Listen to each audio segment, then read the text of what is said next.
ఆగనిగలం ప్రజాబలం AR5 news కి స్వాగతం. తెలంగాణ రాష్ట్ర ఆవిర్భావ దినోత్సవాన్ని పురస్కరించుకుని అశ్వారావుపేట ప్రభుత్వ ఆసుపత్రిలో డాక్టర్ విజయ్ కుమార్ జాతీయ పతాకాన్ని ఆవిష్కరించారు. అనంతరం జాతీయ గీతాలాపన చేశారు. ఈ సందర్భంగా వారు మాట్లాడుతూ ఎందరో త్యాగాల ఫలితంగా తెలంగాణ రాష్ట్రం సిద్ధించిందని, తెలంగాణ రాష్ట్రంలోని అన్ని వర్గాల ప్రజలు పోరాడి తెలంగాణ రాష్ట్రాన్ని సాధించుకోవడం జరిగిందని ఈ సందర్భంగా అమరుల త్యాగాలను కొనియాడారు. అలాగే ఇటీవల కాలంలో ఎమ్మెల్యే ప్రత్యేక చొరవ చూపించి అశ్వారావుపేటకు 100 పడకల ఆసుపత్రిని తీసుకురావడం జరిగిందని అన్నారు.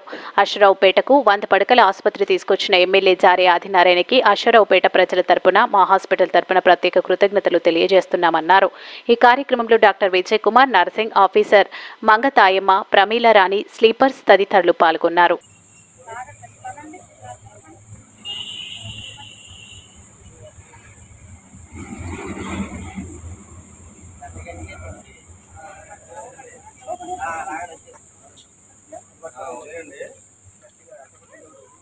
తెలంగాణ